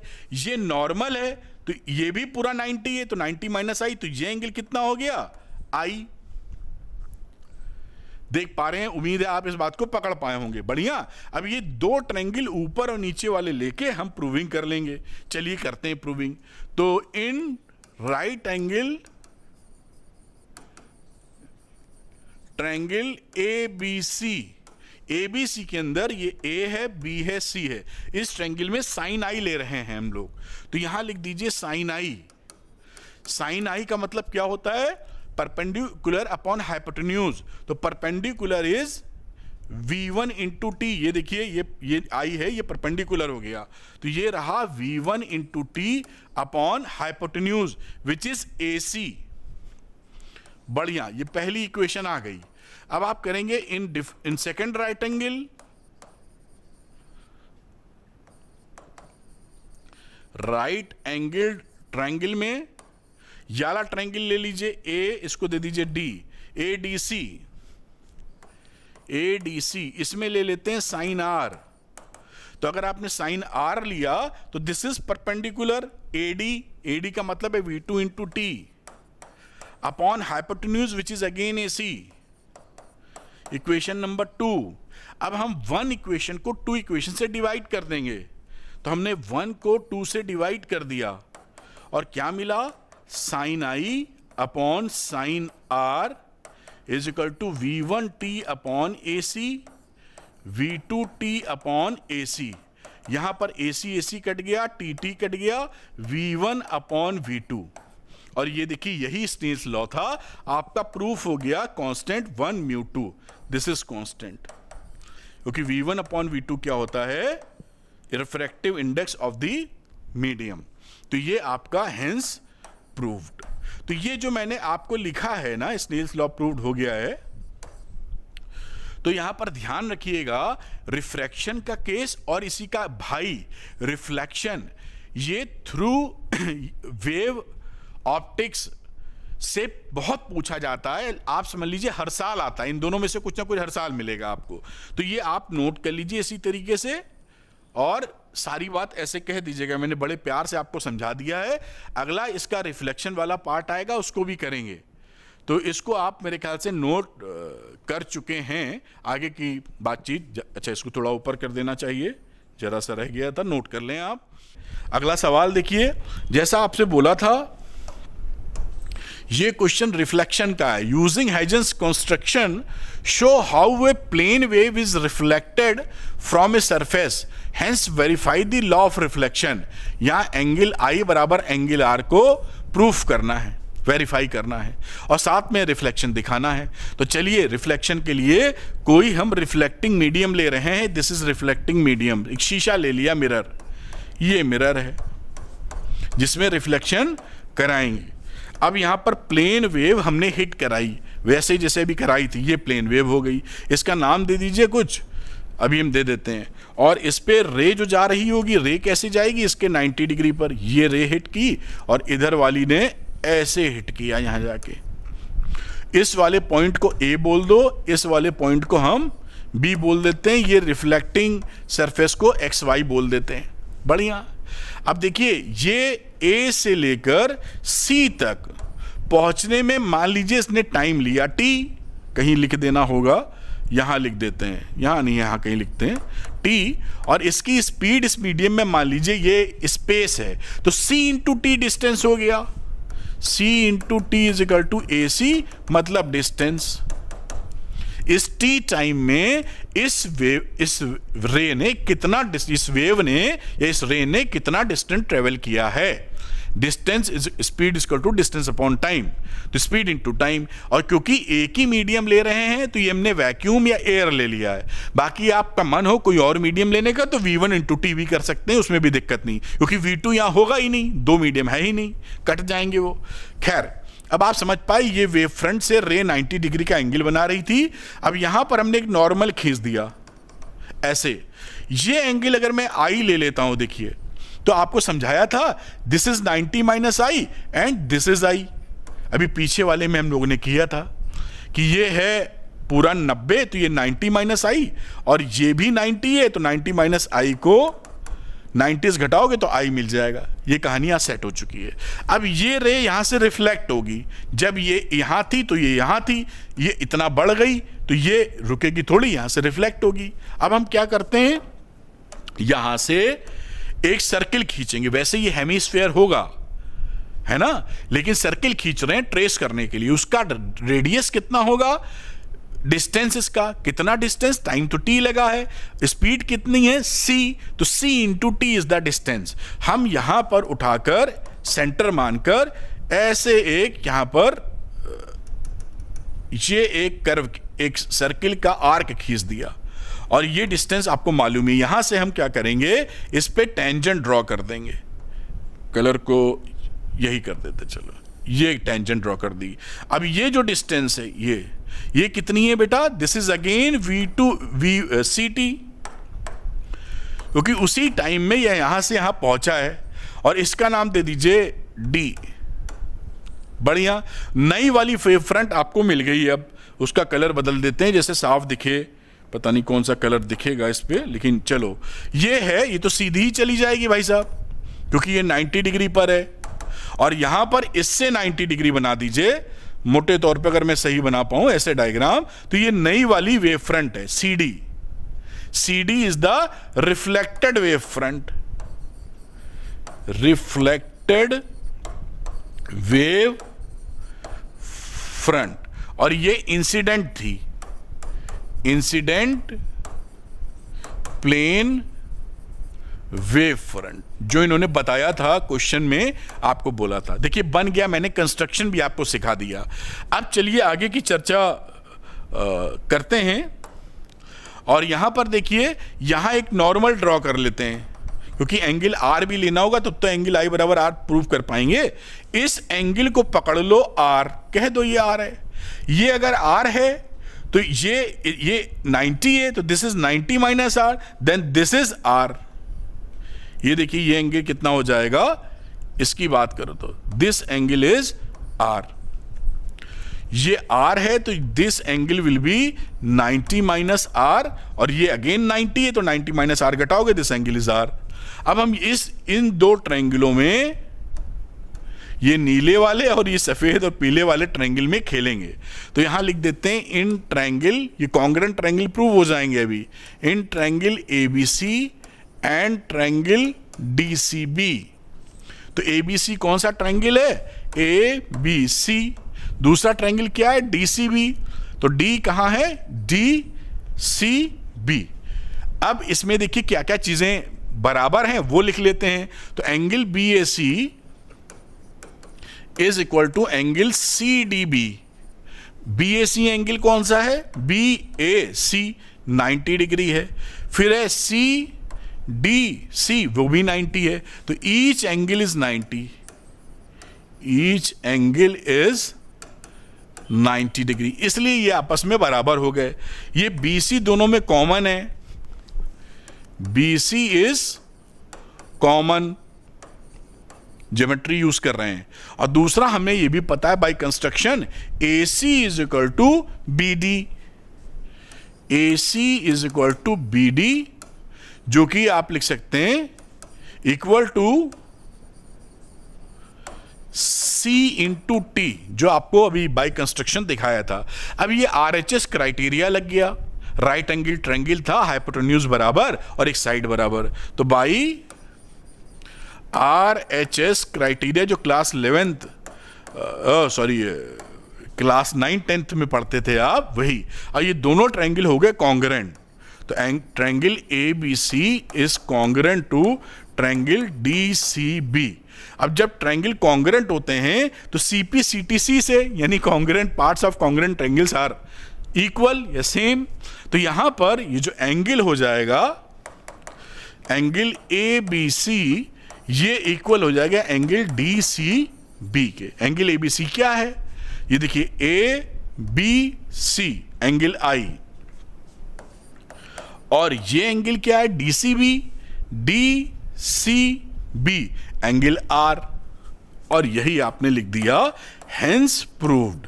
तो मैंने प्यार से धीरे धीरे बता दिया दोनों बातें, क्योंकि ये दोनों जो सवाल है ना आपसे पूछे बहुत जाते हैं बेटा, आएंगे दोनों में से एक आ जाएगा एग्जाम में, नोट कर लीजिए। और जो मैंने शांति से बताया है एक दो बार सुन लीजिए, बड़ा अच्छा रहेगा। अगला क्वेश्चन देखते हैं। अब यहां पे बोला गया है 3 marks question, in diffraction due to a single slit the phase difference between the light waves reaching a point on the screen is 5 pi। ये phase difference है। Explain whether a bright or a dark fringe will be formed at the point। तो हमें ये check करना है कि भाई इससे ब्राइट है कि डार्क है। तो हमें पहला वाला पकड़ते हैं, फेज डिफरेंस दिया है गिवन, बड़े आराम से लिखिए डेल्टा फाई, इसकी वैल्यू 5 पाई दे रखी है। आप जानते हैं कि जो फेज डिफरेंस और पाथ डिफरेंस में रिलेशन होता है या फॉर्मूला होता है 2 pi by lambda into delta x, ये फॉर्मूला होता है या रिलेशन होता है। आप इसको ध्यान रखेंगे, आपको मालूम भी होगा, ऐसी उम्मीद कर रहा हूं। डेल्टा फाई नहीं मालूम, याद कर लो, 5 pi is equal to 2 pi upon lambda into delta x. तो यहां से डेल्टा एक्स कितना निकल आया, डेल्टा एक्स की वैल्यू हो गई 5 लैम्डा अपॉन 2। अब आप जानते थे ये odd multiple of lambda by 2 है, तो जब भी odd multiple of lambda by 2 होता है इन डिफ्रैक्शन, ये मैक्सिमा प्रोड्यूस करता है, क्योंकि जो मैक्सिमा मिलते हैं, मैक्सिमा इन डिफ्रैक्शन, मैक्सिमा इन डिफ्रैक्शन, ये इंटरफेरेंस का उल्टा होता है, इसमें ध्यान रखिएगा। वो odd multiples 2n+1 into lambda by 2 पर मिलते हैं, पाथ डिफरेंस अगर ये हो। तो यहां पर ये ऑड मल्टीपल है, तो हमें क्या चीज मिल जाएगी, यहां थोड़ा ऊपर करना पड़ेगा, हमें मिल जाएगा मैक्सिमा। ये रहा मैक्सिमा, जिसे आप लिख सकते हैं ब्राइट फ्रिंज। ये रही ब्राइट फ्रिंज, ये आपका पहले वाले का आंसर आ गया है। ठीक है, बहुत अच्छी बात है, समझ में आती है। सेकंड देखते हैं, what should the width a of a each slit be to obtain 8th maxima of the 2 double slit pattern slit separation d within the central maxima of the single slit pattern. अब देखिए क्या बोल रहा है, इस सवाल को कई बच्चे समझ नहीं पाएंगे, इसलिए क्यों, क्योंकि बोल रहा है कि मान लीजिए पहले हमें स्क्रीन पर इतना डिफ्रैक्शन के केस में सेंट्रल ब्राइट की विड्थ इतनी मिली थी। अब हमने क्या किया, डिफ्रैक्शन को हकाला और यहां इंटरफेरेंस चालू कर दिया। तो इंटरफेरेंस में आप लेते हैं डबल स्लिट। अब डबल स्लिट से जो कहानी हुई वो इसी के अंदर आपको कौन सी फ्रिंज नंबर मिल जाए, 8वीं शायद, क्या लिखा था 8th मैक्सिमा। यानी यहां पर इनका जो इंटरफेरेंस हो रहा है इधर भी यहां पे 8th मैक्सिमा मिले, और ये 8th मैक्सिमा किसके अंदर है, जो डिफ्रैक्शन का सेंट्रल कहानी थी, चौड़ाई थी इन केस ऑफ डिफ्रैक्शन। ये थोड़ा सा यहां पर कोरिलेट करने की आवश्यकता पड़ेगी। तो यहां पर बात की जाए, अगर इस डिस्टेंस x की बात करें तो हम क्या लिख सकते हैं, x बराबर इंटरफेरेंस के केस में 8 बीटा लिख दीजिए। तो 8 लैम्डा डी अपॉन डी, ये इंटरफेरेंस की कहानी हो गई। इसी के कोरस्पॉन्डिंग आप निकाल लीजिए एंगुलर सेपरेशन, इसका corresponding angular separation. Angular separation समझते हैं ना, ये जो एंगल बन रहा भाई, ये सेंटर पे था ऐसे, ये थीटा, ये एंगुलर सेपरेशन, बाकी ये लीनियर सेपरेशन हो जाता है। ठीक है, बात समझ में आपके आई होगी। तो theta will become x upon capital D, arc upon radius वाला फॉर्मूला लगता है इसमें, ए डी अपॉन डी। ये हो गया। अब एंगुलर विड्थ सेंट्रल मैक्सिमा की ले लो, कलर बदल लेते हैं। Now angular width of central maxima in diffraction pattern. ठीक, यहां पर वैल्यू क्या होती है, मैं इसको लिख देता हूं, theta 2 is equal to 2 lambda upon A. बढ़िया, ये वैल्यू हो गई। अब इन दोनों को कर दो इक्वेट। तो जब हमने इक्वेट किया तो 2 लैम्डा अपॉन, अब आप समझ पाएंगे here, theta 2 is equal to theta 1। तो 2 lambda upon A is equal to 8 lambda upon D. अब यहां से वैल्यू कितनी आ गई, A is equal to D upon 4। ये आपका आंसर आ गया। इस तरह से ये सवाल आप कर पाएंगे और इसको नोट कर लेना चाहिए आपको। बढ़िया, ये एंगुलर विड्थ हो गई आपकी। चलिए अगली आगे की कहानी को पकड़ते हैं। Draw the plot of intensity distribution in A diffraction pattern due A single slit. तो इंटेंसिटी पैटर्न देखिए मैं अगले स्लाइड पे ले रहा हूं, ये भी बड़ा पूछा जाता है डिफ्रैक्शन में।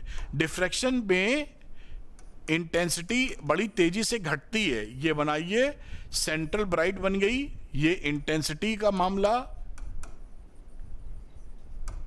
और यहां मैं लिख देता हूं पाथ डिफरेंस।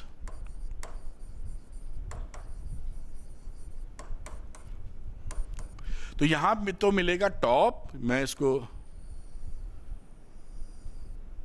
और इस तरीके से ये बहुत तेजी से घटते हुए चली जाएगी। ऐसे ही सेम चीज यहां मिलेगी, ऐसे घटा दीजिए, बल्कि और नीचे कर दीजिए इसको। और यहां जहां आपको अंधेरा मिल रहा है वो कहां मिलेगा, लैम्डा पर। ये 2 लैम्डा, आगे 3 लैम्डा। इस तरीके से ये आपका इंटेंसिटी का ग्राफ हो गया इन केस ऑफ डिफ्रैक्शन। ये डिफ्रैक्शन के केस में ये कहानी बनी। हम हटते हैं और आप इसको नोट कर लीजिए, जैसे बात समझ पाइए। पॉज करें और नोट करें। अगला क्वेश्चन लेते हैं। अब इस क्वेश्चन में क्या है बेटा, एक क्वेश्चन वेव ऑप्टिक्स का है और ये क्वेश्चन प्रिज्म का है, यानी रे ऑप्टिक्स का है। करेंगे हम, क्योंकि सवाल आया हुआ है, 5 नंबर का सवाल है, तो करते हैं, दोनों सिखाते हैं आपको। तो पहला वाला सवाल पकड़ते हैं। पहला पार्ट मतलब सवाल का मतलब, draw the graph showing intensity distribution of fringes with phase angle due to diffraction through a single slit. What is the width of the central maxima in comparison to that of the secondary maxima. तो phase angle के साथ पहले हमने path difference वाला खींचा था, तो यहां अगेन ढांचा वही, शेप वही आएगा। ये ऐसे करके आप इसके ग्राफ बना दीजिए। ये इंटेंसिटी की लाइन हो गई, ये जरूर एक्स वाई से जरूर आप शो करा करिएगा। और यहां पर जो आना है वो फेज एंगल आना है। फेज एंगल क्या मतलब, फेज डिफरेंस की बात कर रहे हैं, कहां कहां कितना मिलेगा। तो ये रहा 0 पर, ये रहा, ये है लैम्डा बाई ए, ये है 3 lambda by A, 2 lambda by A, ये है 3 लैम्डा बाई ए। इसी तरीके से यहां आ जाइए, माइनस में ले सकते हैं, minus lambda by A, lambda by A again 2 lambda by A, और इसी तरह -3। ये पहले वाले पार्ट का आंसर हो गया। देखिए इस तरह से आपने डिफ्रैक्शन का इंटेंसिटी कर्व खींच डाला। अब दूसरा पार्ट बी है, इसकी चर्चा करते हैं और देखते हैं इसमें क्या है। A ray P Q is incident, ये पी क्यू इंसिडेंट कर रही है normally on the face A B, ये 90 डिग्री पर की है, triangular prism of refracting angle 60, इसका रिफ्रैक्टिंग एंगल दिख रहा है 60, कुछ छेड़ नहीं रहे हैं, as shown in the figure. The prism is made of transparent material of refractive index 2/3, ये म्यू दे रखा है इसका प्रिज्म का। Trace the path of the ray at it passes through the prism, calculate the angle of emergence and angle of deviation. 3 चीज पूछ ली है, एक तो बताइए पाथ इसका, दूसरा इमर्जेंस का एंगल और डेविएशन का एंगल। तो देखिए ये जो है ये रे ऐसे हिट करेगी, ये डायग्राम थोड़ा ऊपर होता तो ज्यादा अच्छा होता यहां पर, क्योंकि नॉर्मली जो आती हैं रे वो सीधी निकल जाती हैं। अब इस दिशा में देखिए ये नॉर्मल खींच दिया हमने, ये 60 है, दिस एंगल इज 90, तो ये एंगल कितना हो जाएगा 30, ध्यान से। तो ये एंगल कितना हो जाएगा विच इज आई, और ये एंगल यहां पर हो गया 90 में से 30 गया 60 एंगल, 60 डिग्री। तो यहां पर हमें ये दिखाई पड़ा इस क्वेश्चन को करते हुए कि I1 जो है वो I कितना है 60 डिग्री है। अब आगे देखते हैं क्या है, देखिए रिफ्रैक्टिव इंडेक्स वैल्यू लिखिए और ये 60 डिग्री हो गया। अब देखिए आगे क्या हालचाल होता है, यहां पे TIR होता नहीं होता ये चेक कर लेते हैं। देखिए म्यू और साइन सी में, साइन सी का मतलब क्रिटिकल एंगल में रिलेशन चेक करते हैं। तो साइन सी की वैल्यू हो गई 1/μ, 1/μ का मतलब 2/√3, यानी √3/2। √3/2 अगर साइन सी हमारा √3/2 है तो इसका मतलब है सी की वैल्यू है 60 डिग्री, यानी क्रिटिकल एंगल 60 है और ये 60 पे ही फॉल कर रहा है। इसका मतलब क्या होगा कि रे इसको ग्रेस करते हुए चली जाएगी, मतलब यहां से ऐसे निकल जाएगी ऐसे, क्योंकि ये कौन सा एंगल हो गया क्रिटिकल एंगल के बराबर। अभी हमने देखा क्रिटिकल एंगल 60 आया है, तो आई हमारा अगर क्रिटिकल एंगल के बराबर हुआ तो ये रे क्या करेगी, इसकी बाउंड्री से निकल जाएगी। बाउंड्री से निकलने का मतलब है this angle will be 90 degree, यही एंगल ऑफ इमरजेंस है। ये इमरजेंस कितना हो गया 90 डिग्री। बात समझ में आ रही है ना कैसे कर रहे हैं, ये 90 हो गया। अब एंगल ऑफ डिविएशन डेल्टा निकालना है, उसकी बात कर लेते हैं। अब देखिए फॉर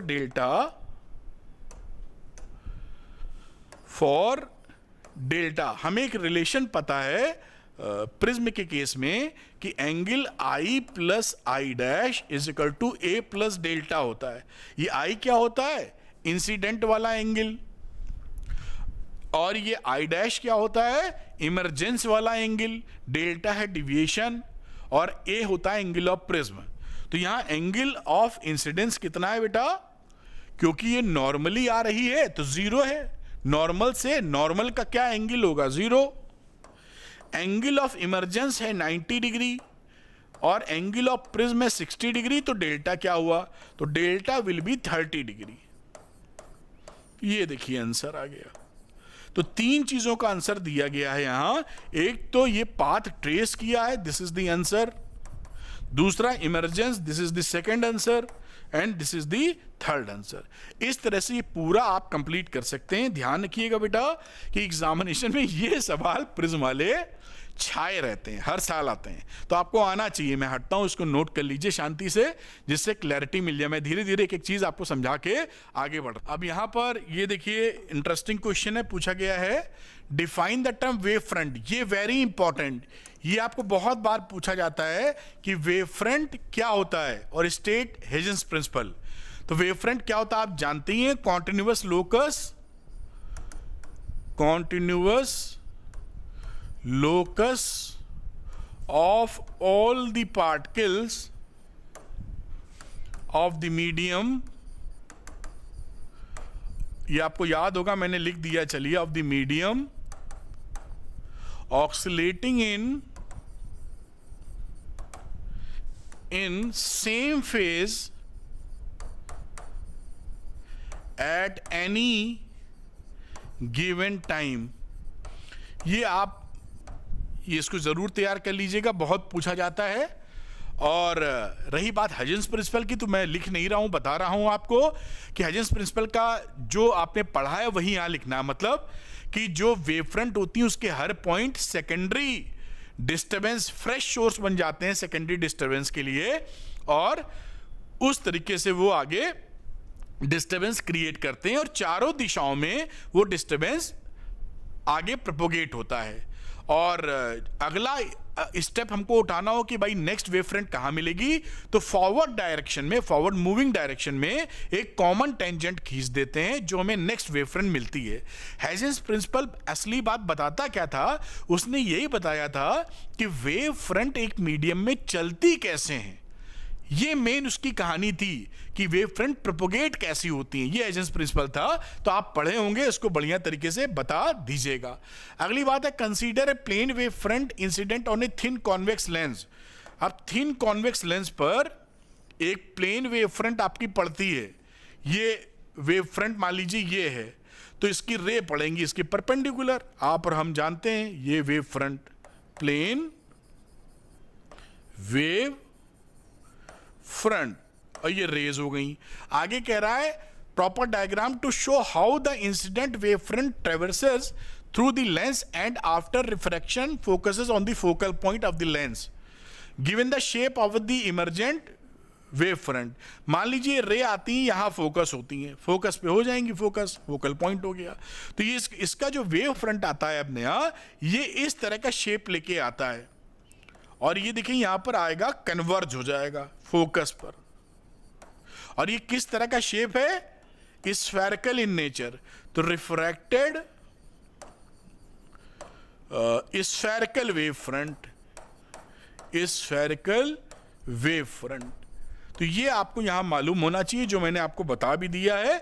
इसको आप पॉज करके नोट कर लीजिए, इंपॉर्टेंट बहुत है, ऐसे आते हैं घुमा फिरा के, तो आप इसको नोट कर पाए होंगे, ऐसी उम्मीद कर रहा हूं। बोला define the term coherent sources, ये बहुत पूछा जाने वाला है।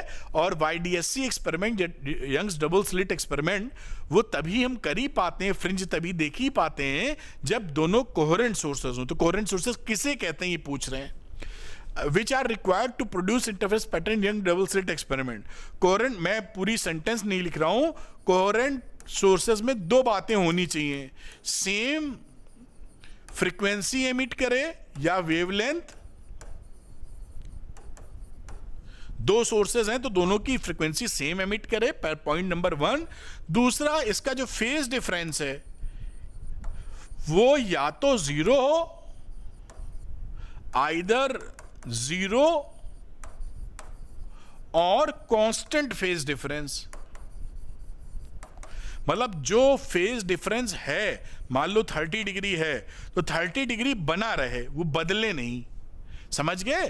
तो दो सोर्स कोहेरेंट सोर्स कब कहलाएंगे, या वो सेम फ्रीक्वेंसी एमिट कर रहे हो और उनके बीच का जो फेज डिफरेंस है या तो हो ही ना जीरो हो, अगर है तो वो कांस्टेंट बना रहे, जितना भी है वो वही सेम रहे। इसको आप नोट कर लीजिए, इंपॉर्टेंट है। Write the conditions under which light source can be said to be coherent. ये कोहेरेंट की बात मैंने आपसे बता दी थी, सेम चीज रिपीट कर दीजिएगा। सेम फ्रीक्वेंसी और फेज डिफरेंस या तो जीरो या कांस्टेंट, दोनों शर्तें होनी चाहिए कोहेरेंट सोर्स होने के लिए। नेचर में क्या कोहेरेंट सोर्स मिलते हैं? आंसर नहीं मिलते हैं, हमको लैब में बनाने पड़ते हैं एक ही सोर्स से, है ना। उसको इसीलिए आपने देखा होगा डबल स्लिट एक्सपेरिमेंट में एक सोर्स इधर रखते हैं और इसी के सेंटर में यहां पर एक दो सोर्स इसी से बनाते हैं। तो एक मदर सोर्स से हम इसके दो सोर्स बनाते हैं, तब ये कोहेरेंट होते हैं। अलग अलग नेचर में दो कोहेरेंट सोर्सेज उपलब्ध नहीं है, तो ये बात ध्यान रखिएगा। ठीक, why is it necessary to have coherent sources in order to produce an interference pattern? अगर इंटरफेरेंस पैटर्न में कोहेरेंट सोर्सेज नहीं होंगे, इसका बहुत डिटेल्ड आंसर भी दिया जा सकता है, मैं थोड़ा बता ही देता हूं। देखिए, आप इंटेंसिटी का फॉर्मूला पढ़े होंगे, I is equal to I1 plus I2 plus 2 under root I1 I2 into cos phi। ये किसी भी पॉइंट पर जो आप पढ़ते हैं सब निकाला होगा, मान लीजिए P पॉइंट पर कितनी इंटेंसिटी होनी है इंटरफेरेंस की वजह से, इस फॉर्मूले से निकालते हैं। अगर सपोज करिए कोहेरेंट सोर्सेज नहीं हुए तो फाई बदलेगा, भाई यही तो मतलब है, अगर कोहेरेंट होगे तो फाई कांस्टेंट होगा, if they are not coherent then phi will vary. अगर आप ये मान लें कि इसको छूट है, भाई वेरी कर रहा, माइनस प्लस दोनों वैल्यू ले लेगा, तो कॉस फाई की एवरेज वैल्यू क्या हो जाएगी? अगर ये वेरिएबल है, if phi is not constant लिख देता हूं, नॉट कांस्टेंट का मतलब ही है वेरिएबल, ठीक? तो उस समय cos average value of cos phi, value of cos phi will be 0, क्योंकि प्लस वैल्यू भी लेता है माइनस भी लेता है, एवरेज 0 हो जाएगी। उस समय ये क्या बन जाएगा? I is equal to I1 plus I2। इसका क्या मतलब है? इसका मतलब है कि हर जगह सेम लाइट मिलेगी, I1 प्लस I2। एक बल्ब लगाओ 100 वाट का, जितनी मिली, दूसरा लगा दिया 100 वाट का तो डबल हो गई, मतलब I1 प्लस I2 हो गया, बात खत्म। इंटरफेरेंस पैटर्न नहीं मिलने वाला। तो इंटरफेरेंस पैटर्न तभी मिल पाएगा जब हमारा कॉस फाई में फाई कांस्टेंट हो, जिसकी वजह से कहीं पर इंटेंसिटी ज्यादा होगी मैक्सिमम, कहीं पर मिनिमम। ये जो पूछा था कि क्यों होने की जरूरत है नेसेसरी, ये मैंने बता दिया कि अगर कॉस फाई कांस्टेंट ना हुआ तो हमें इंटेंसिटी I1 प्लस I2 मिलेगी, जो एवरेज इंटेंसिटी होगी कि भैया हर जगह एक ही रोशनी फैली हुई है। खैर मैं हटता हूं, इसको नोट कर लीजिए। इस क्वेश्चन को देखते हैं।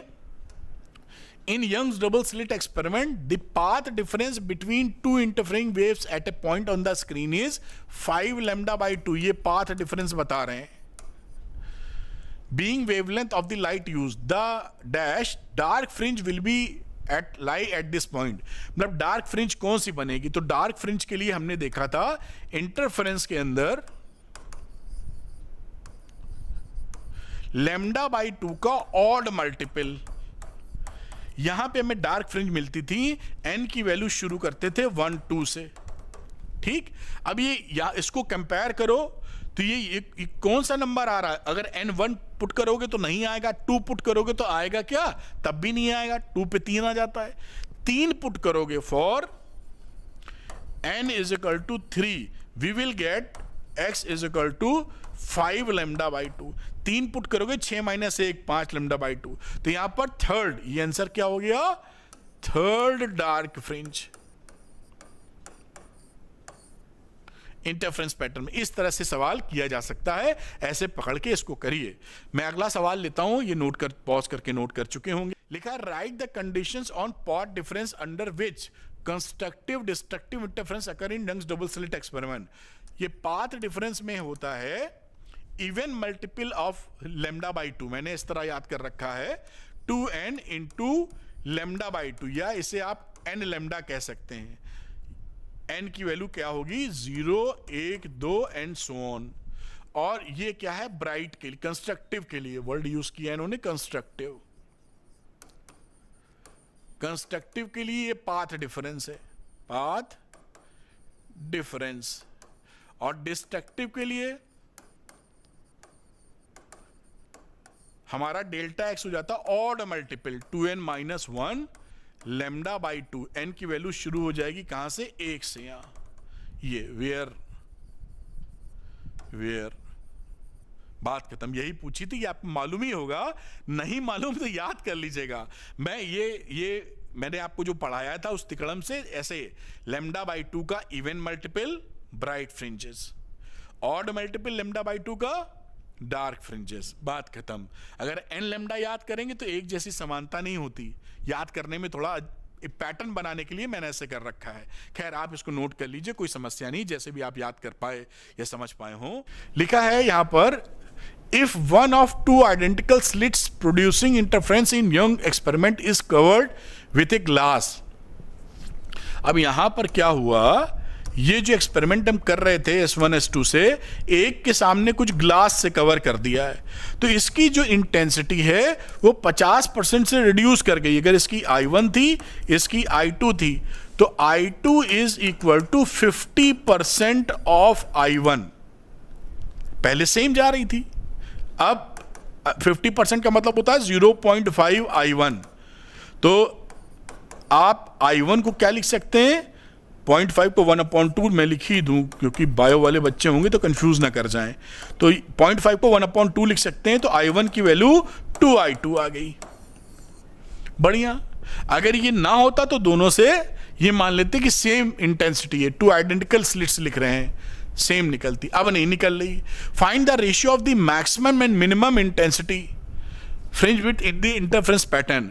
अब यहां पर आप ये फॉर्मूला जानते हैं कि I max upon I minimum जो पूछा है उसकी वैल्यू होती है √I1 प्लस √I2 का whole square upon √I1 minus √I2 का होल स्क्वायर। अब यहां से I1 is equal to 2I2 put कर दो, तो ये वैल्यू हो गई यहां पे 2I2 का रूट प्लस √I2,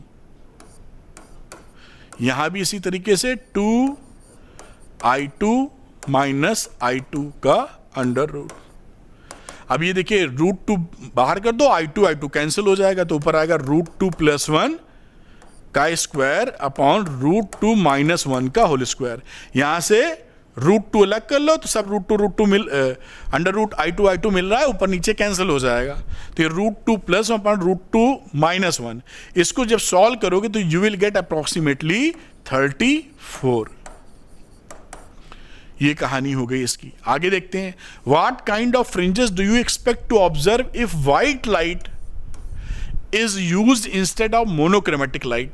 देखिए यहीं पे समझा देते हैं, अगर आप इसकी जगह व्हाइट लाइट यूज करेंगे, मोनोक्रोमेटिक नहीं करेंगे, तो यहां पर आपको मिलेगा सेंटर पर व्हाइट कलर। क्यों?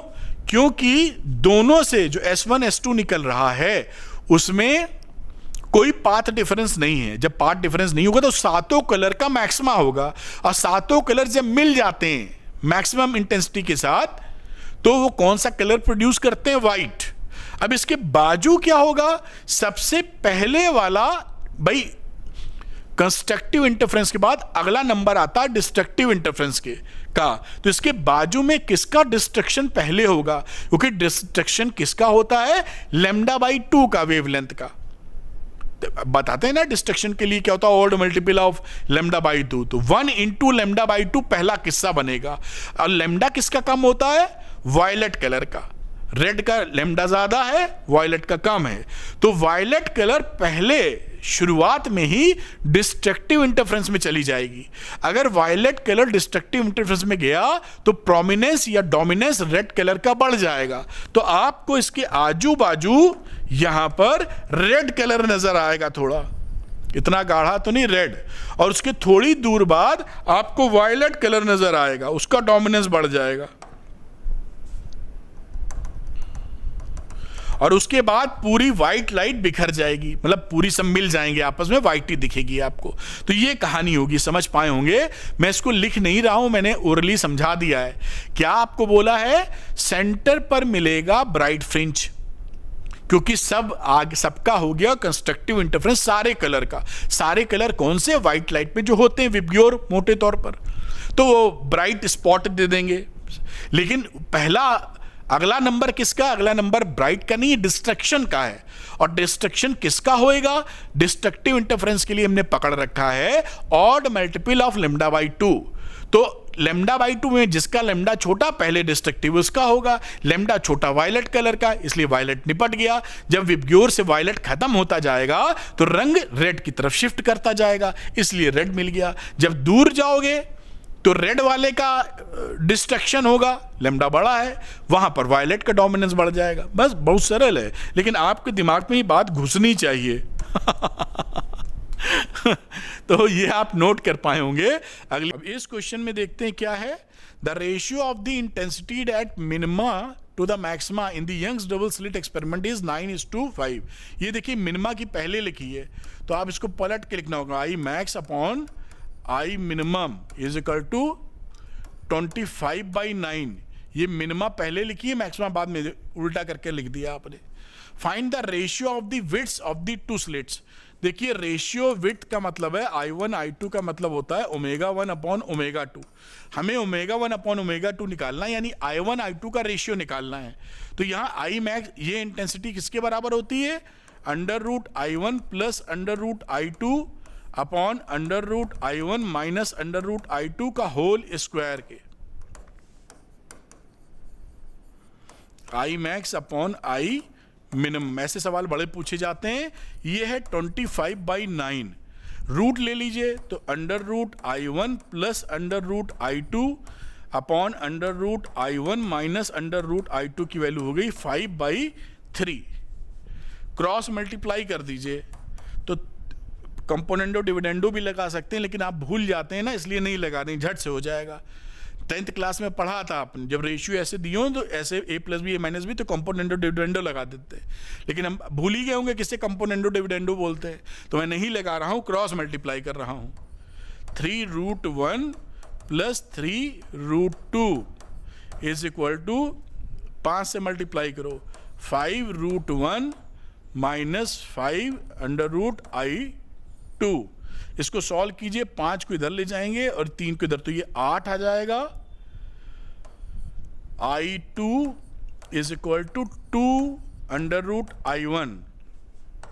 थोड़ा सा नीचे करता है, अब ये वैल्यू हो गई √I1 अपॉन √I2 बराबर 8/4, यानी 4/2 अपॉन, कुछ गलत लिख के लग रहा है, 2 ये 2 है नीचे, तो ये 4/1, ठीक है। अब स्क्वायर कर दीजिए दोनों तरफ, तो I1 अपॉन I2 की वैल्यू हो गई 16/1। This is equal to ω1 upon ω2 slit width के। ये आपका आंसर हो गया। ऐसे सवाल बड़े पूछे जाते हैं, तैयारी रखिएगा, इसीलिए मैं सब टाइप के सवाल आपको करवा रहा हूं, जिससे स्ट्रांग प्रैक्टिस आप कर पाएं। हटता हूं, इसको नोट कर लीजिए, अगले सवाल की तरफ चलते हैं हम लोग। ये नोट कर पाए होंगे आप, ये देखिए, इसको नोट कर लीजिए और इस क्वेश्चन को देखते हैं। In a single slit diffraction experiment the width of the slit is decreased. Slit की विड्थ हमने डिक्रीज कर दी है, सिंगल स्लिट है, तो सिंगल स्लिट का फॉर्मूला क्या होता था? अगर आप B0 की बात करें, सेंट्रल मैक्सिमम की, लीनियर विड्थ B0 होती थी 2d लैम्डा अपॉन a। कह रहा है the width of the slit is decreased, the width of the slit is decreased, a को कम कर रहे हैं यहां पर। How will the size intensity of the central bright band will affected, justify your answer. तो अगर a को आप कम कर रहे हैं तो B0 will be increased, a कम होगा B0 बढ़ जाएगा, यानी क्या हो गया? Size of central maxima will increase, ठीक है। दूसरी बात क्या पूछी है? इंटेंसिटी। तो आपकी इंटेंस, क्योंकि आपने विड्थ कम कर दी, रोशनी कम निकलेगी, इंटेंसिटी विल बी डिक्रीज्ड। तो इंटेंसिटी विल बी डिक्रीज्ड। बात समझ में आई होगी कि स्लिट की चौड़ाई कम कर देंगे, कम रोशनी निकलेगी, कम इंटेंसिटी मिलेगी, तो सेंट्रल बैराइट की भी इंटेंसिटी कम हो जाएगी।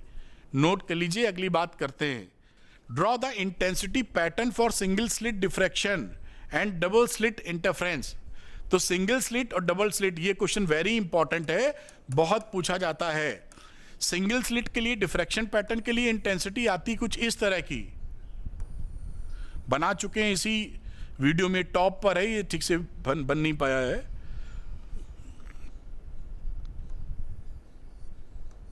ऐसे मान लीजिए, और ये आगे जगह नहीं है तो आगे आप ऐसे कम होती चली जाएगी, ये और कम कर दो, और यहां पर ये वैल्यूज पार्ट डिफरेंस में लैम्डा है, ये 2 लैम्डा है, इसी तरीके से ये लैम्डा है, ये 2 लैम्डा है, ये 3 लैम्डा है, ये 0 है, ये इंटेंसिटी है। ये कहानी किसकी है? डिफ्रैक्शन की।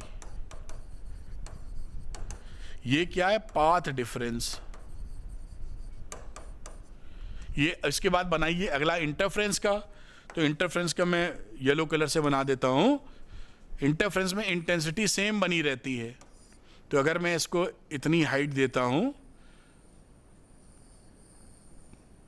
ऐसे ऐसे बना दें आप,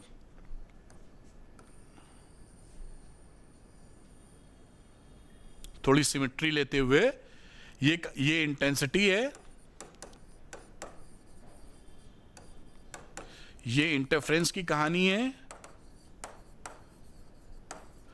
और 0 लैम्डा यहां पर, ये लैम्डा पर यहां पर इस तरीके से लैम्डा बाई 2 का ऑड मल्टीपल, ये लैम्डा नहीं होगा, यहां पर इंटेंसिटी खत्म है, तो ये लैम्डा बाई 2 का odd multiple lambda by 2, 3 lambda by 2, और ऐसे आपको दिखाई पड़ेगा। इंटरफ्रेंस में क्या होता है, लैम्डा बाई 2 के ऑड मल्टीपल पर आपको डार्क फ्रिंजेस मिलती हैं, और यहां पर उसका उल्टा रहता है, तो यहां पर डार्क मिल रही है, यहां ऑड मल्टीपल पे आपको ब्राइट मिलेंगी। तो ये यहां पर दोनों, ये वेरी इंपॉर्टेंट स्लाइड है आपके लिए, बहुत पूछी जाती है, ठीक है। आगे है state two difference between interference and diffraction, ये पहले आपको बता चुके हैं इसी सेशन में। लिख दीजिएगा कि सेम इंटेंसिटी रहती है इंटरफ्रेंस में, इसमें नहीं रहती, फ्रिंज विड्थ भी अलग अलग रहती है, सेंट्रल ब्राइट डबल, और इंटरफ्रेंस में तो सेम ही रहती हैं, ठीक है। आप इसको नोट कर लीजिए, पॉज करके नोट कर पाए होंगे। यहां देखते हैं क्या है, a parallel beam of light 500 nanometre falls on a narrow slit and the resulting diffraction pattern is observed on a screen of 1 meter away। ये कोई 1 मीटर की दूरी पर आपका स्क्रीन लगा हुआ है, ये स्लिट है, single slit. It is observe that the first minimum is at distance of 2.5 millimetre from the centre. इसके सेंटर से यहां कहीं पहला मिनिमम मिला, क्या लिखा है, मिनिमम डार्क लिख देते हैं, 2.5 metre from the centre. Calculate the width of the slit, width बतानी है, तो हम जानते हैं कि position of first minimum diffraction pattern के लिए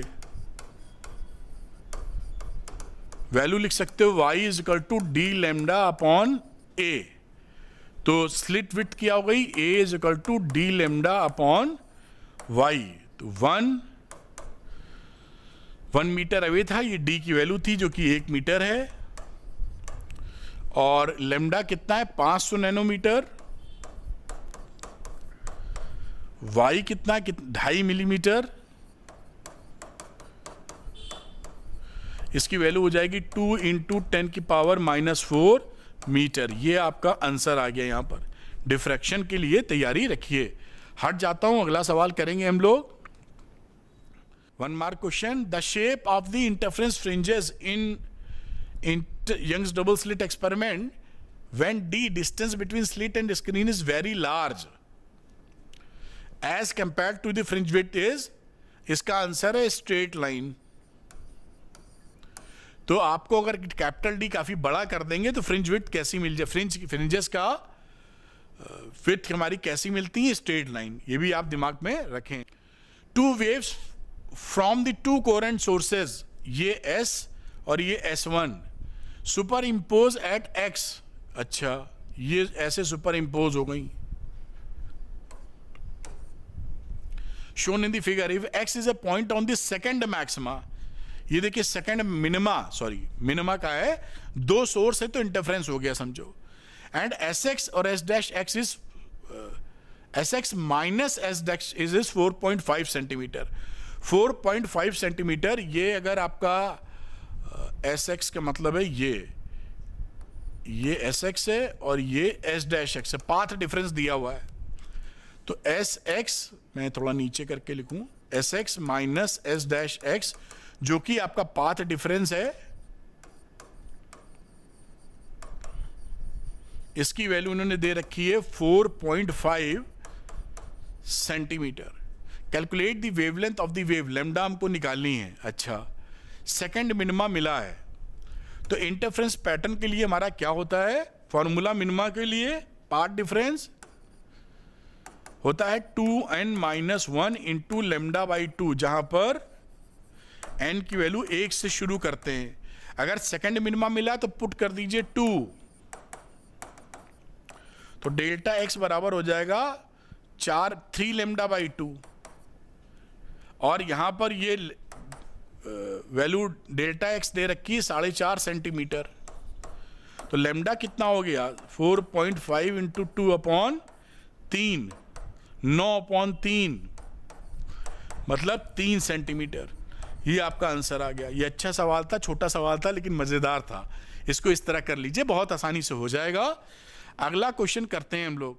तो ये 3 नंबर का सवाल है, देखते हैं इसमें क्या है। If the slits in Young double slit experiment are identical. Slit identical होने का मतलब क्या है कि इससे इंटेंसिटी अगर I0 है तो इससे भी I0 है, दोनों एक ही टाइप की स्लिट्स हैं। Then intensity at any point on the screen may vary between 0 and 4 times the intensity due to single slit. जो सिंगल स्लिट होती है उसकी, ये सिंगल स्लिट है, यहां पर I0, ये कह रहा है जो I max होगा उसकी मैक्सिमम वैल्यू 4 I0 तक जाएगी और मिनिमम वैल्यू जाएगी 0 तक।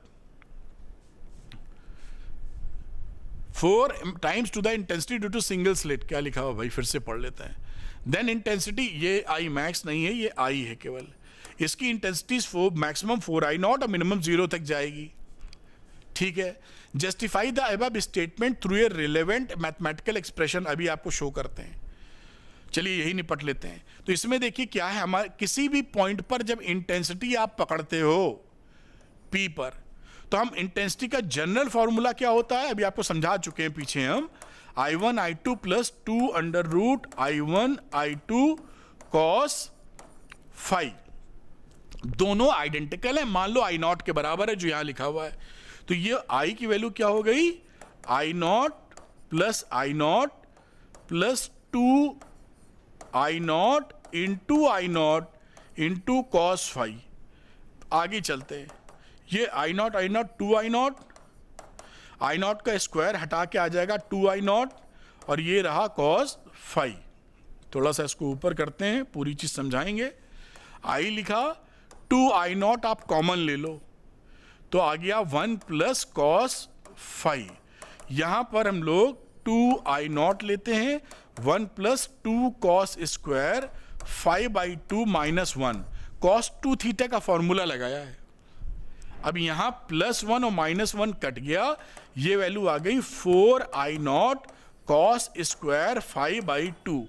तो ये I की वैल्यू कितनी है, ध्यान से देखो, I0 cos स्क्वायर 5/2। यही फॉर्मूला आपको समझाया था न्यूमेरिकल में भी। अब I मैक्स कितना हो जाएगा, मतलब cos 5/2 1 हो जाए, मैक्सिमम 1 होता है, तो I max will be 4 I0 और I मिनिमम कितना हो जाएगा भाई, cos 5/2 स्क्वायर में है ना, तो -1 मिनिमम होता है, -1 का मतलब 0, इंटेंसिटी की बात कर रहे हैं। तो ये वैल्यू हमारी I हमारी कितनी हो जाए, 0, क्योंकि -1 लोगे तो उसका स्क्वायर आ जाएगा ये। तो इसमें इसकी वैल्यू क्या रही, 0 आ जाए, तो I मिनिमम विल बी 0। ये आपने एक मैथमेटिकल कैलकुलेशन की और ये वैल्यू आ गई कि भाई फाई ऐसा हो जावे कि हमारा वहां पर इंटेंसिटी या लाइट दिखे ही ना, डार्क हो जाए, बात खत्म। तो ये मैंने यहां शो कर दिया है, जो ये पूछ रहे थे इसको मैथमेटिकल एक्सप्रेशन से दिखाइए, दिखा दिया। अब ये अगला सवाल कुछ है, draw the intensity distribution as a function of phase angle when diffraction of light take place through coherently illuminated single slit. ये हम बना चुके हैं आपका, तो ये पीछे वाले से देख सकते हैं कि इसकी वैल्यू फेज एंगल के रिलेशन में हम क्या बना सकते हैं। आप अगर अब देखें, मतलब आपको ये ना लगे कि रह गया कुछ, ये देखिए डिफ्रैक्शन का थोड़ा सा अंदाजा दे दिया और ये हो गई इंटेंसिटी, और यहां पर फेज एंगल पकड़ लो, phi, 2 pi, 4 pi, 6 pi, 2 pi, 4 pi and so on. ये डिफ्रैक्शन की कहानी है। तो इस तरह से ये देखिए पूरी बात मैंने खत्म कर दी, आप इसको नोट कर लीजिए। शानदार तरीके से सारे तरीके के सवाल कवर किए गए हैं। तो पहले आप इसको नोट कीजिए, फिर ऊपर करता हूं। ये इसको ऊपर कर लीजिए, मतलब नोट कर लीजिए, पॉज करके नोट कर पाए होंगे आप। और ये मैं इसको ऊपर ले जाता हूं जिससे पूरी बात आप तक आ जाए। नोट कर लें इसको। तो उम्मीद है बच्चों आप नोट कर पाए होंगे। अगर आपको अरविंद सर की मेहनत लगती है कि आपके लिए हेल्पफुल है, पॉजिटिव इन नेचर है, तो वीडियो को लाइक और शेयर जरूर कीजिएगा। और बेटा अरविंद एकेडमी चैनल को सब्सक्राइब करना मत भूलिएगा, क्योंकि यहां पर आपको फिजिक्स का real detailed concept super easy language में मैं आपको पढ़ाता हूं, जिससे आपको मजा आ जाएगा, फिजिक्स आसान लगने लगेगी। और हां, आपका एक मोटिवेटिंग कमेंट मुझे मेरे उत्साह को, एनर्जी को डबल कर देगा, जिससे मैं और बेहतर लेक्चर्स बनाकर, वीडियो लेक्चर्स बनाकर आपकी मदद कर पाऊंगा। तो अगर आपको लगता है कि आपको इससे हेल्प मिली है, तो एक छोटा सा पॉजिटिव कमेंट जरूर करिए। Thank you very much, wish you all the best. और आगे पढ़ते रहिए, बढ़ते रहिए, और रोज पढ़ेंगे तो कमाली कर देंगे, ऐसा मत सोचिएगा एंड तुम्हें ही पढ़ना। Thank you, good luck to you, bye bye, मिलते हैं अगले वीडियो में। Good luck, bye.